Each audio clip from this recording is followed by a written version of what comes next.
ঈদুল আজহা সামনে রেখে রাজধানী ঢাকাসহ দেশের বড় শহরের ক্রেতার একটি অংশ এখন কোরবানির পশু কিনতে ঝুঁকছে অনলাইন প্ল্যাটফর্মে। তবে এই দ্রুত বিকাশমান ডিজিটাল বাজারে করোনা মহামারীর সময় আলোচনায় আসা ডিজিটাল হাট এখন পুরোপুরি বন্ধ।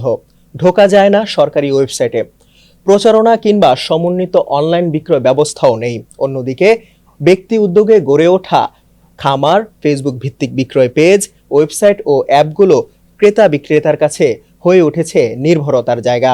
এই বিষয়ে সমকাল সংবাদ পর্যালোচনায় বিস্তারিত জানাতে আজকে আমাদের সঙ্গে যুক্ত আছেন সমকালের সিনিয়র রিপোর্টার জাহিদুর রহমান। জাহিদুর রহমান, সমকাল স্টুডিওতে আপনাকে স্বাগত জানাচ্ছি। জি, থ্যাংক ইউ। কোরবানি পশুর হাট নিয়ে ইতিমধ্যে আমরা দেখছি বিভিন্ন জায়গায় হাট বসেছে। সরকারি যে ডিজিটাল হাট আমরা দেখেছিলাম সেটি প্রায় এখন বন্ধ, প্রায় বললে ভুল হবে, সরাসরি বললে যে পুরোপুরি বন্ধ। কেন, সেটি কেন হলো?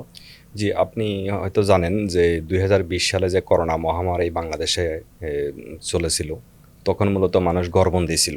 কোরবানির হাটে যে গিয়ে পশু কিনবে সে পরিস্থিতি আসলে 2020 সালে ছিল না।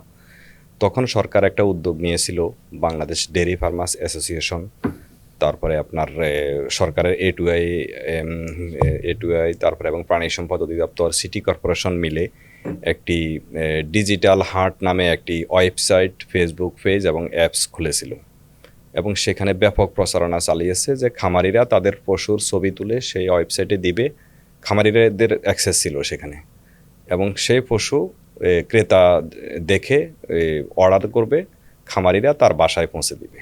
এবং এমনও সুবিধা ছিল যে গরু জবাই করে মাংস বাসায় দিয়ে আসবে, কেউ ঘর থেকে বের হওয়া লাগবে না। এবং 2020 সালে এই উদ্যোগ চালু হওয়ার পর ব্যাপক জনপ্রিয় হয়েছিল এবং টানা এই উদ্যোগটি আপনার 2024 সাল পর্যন্ত চলেছে। টানা 2024 সালের সর্বশেষ বিগত সরকারের আমল পর্যন্ত এটা চলেছে এবং সফলভাবেই চলেছে।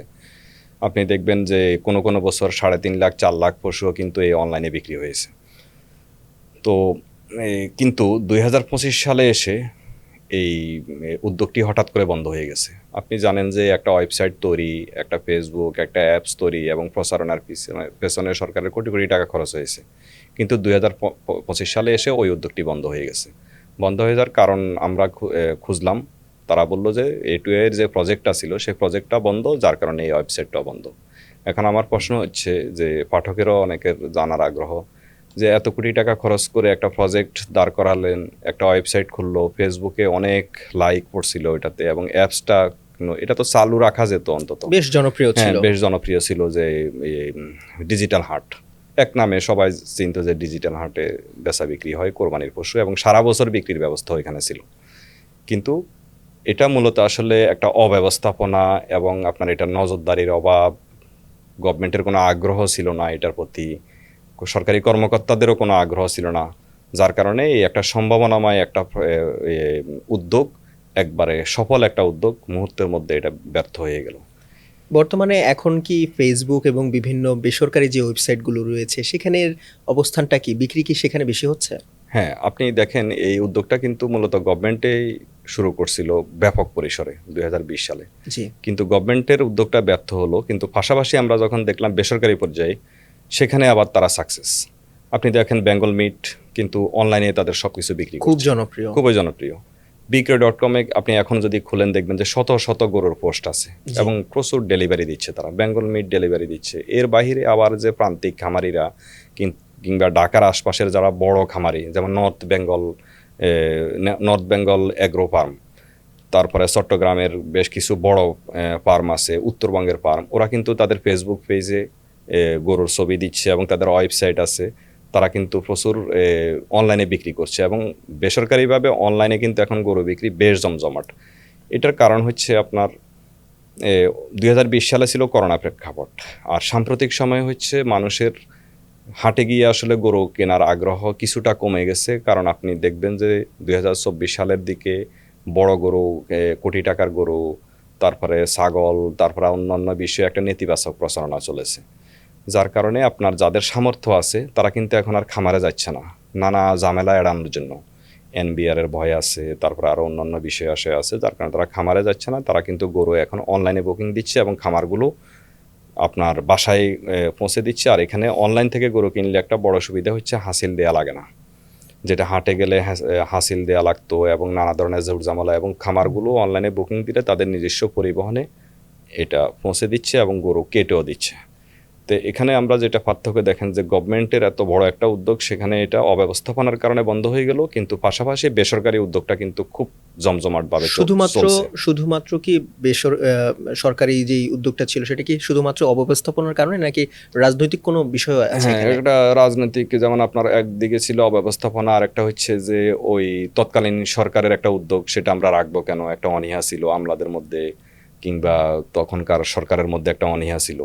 হ্যাঁ, যে ওইটার প্রতি তাদের ওইটা অনেকটা অনীহা তাদের মধ্যে কাজ করেছে। জি। কিন্তু উদ্যোগটা তো ভালো ছিল, এটুকু তো, এটা অন্তত ওয়েবসাইট কিংবা ফেসবুকটা তো সচল রাখা যেত। ঠিক আছে, সেটা ধরেন বন্ধ হলো, কিন্তু প্রাণী সম্পদ অধিদপ্তর কিংবা সিটি কর্পোরেশন তো তাদের ফেসবুক পেজে নিয়মিত খামারিদের দিত, সেটাও কোনো তদারকি নাই এখন। এর বাহিরে বেসরকারি অনলাইনের বিজনেসটা কেমন চলতেছে, ক্রেতা কি প্রতারণার শিকার হচ্ছে কিনা, সেটারও কিন্তু তদারকি এখন আর নাই। যেটা অতীতে ছিল, তদারকি হতো, কেউ প্রতারণার শিকার হলে একটা অভিযোগ দেওয়ার একটা ব্যবস্থা ছিল, সেটাও এখন নাই। জি, প্রান্তিক খামারিদের এখন এই বাজার ঘিরে কি অবস্থা, তাদের এখানে পশুর হাটগুলোর কি অবস্থা, আপনার কাছে কি তথ্য আছে? আচ্ছা, প্রান্তিক খামারিদের বিষয়ে যদি বলতে হয়, যে আমাদের প্রাণী সম্পদ খাত আসলে প্রান্তিক খামারিদের হাত ধরে আজকে এই অবস্থায় এসেছে। আমরা গরুতে এখন স্বয়ংসম্পূর্ণ বলা হয়, মাংসতে স্বয়ংসম্পূর্ণ বলা হয়, এবং গত সেই 2014 সাল থেকে কিন্তু আমরা নিজেদের পশু দিয়ে কোরবানি করছি।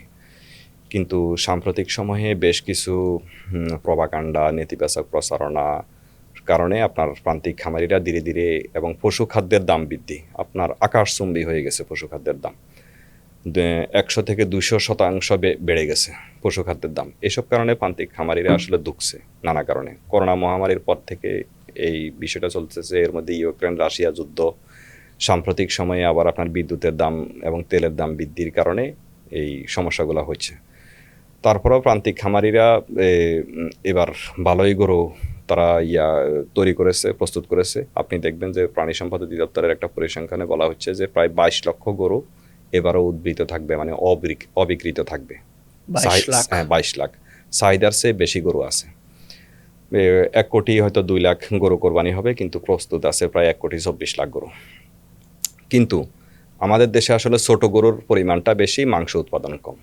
বড় গরুর উৎপাদনটা ধীরে ধীরে কমে যাচ্ছে, কারণ আপনার ইদানিং কোরবানির হাটে বড় গরু নিয়ে একটা প্রচারণা বা নেতিবাচক এবং দরপাকড়ের কারণে একটা বড় গরু যদি কোনো ব্যবসায়ী কিনে, সেখানে নানা ধরনের ঝামেলা পাইতে হয়, বিশেষ করে মিডিয়া ট্রায়াল, তারপরে দুদকের সমস্যা, এনবিআরের প্রবলেম, এসব কারণে মানুষ এখন বড় গরু কেনা ছেড়ে দিয়েছে।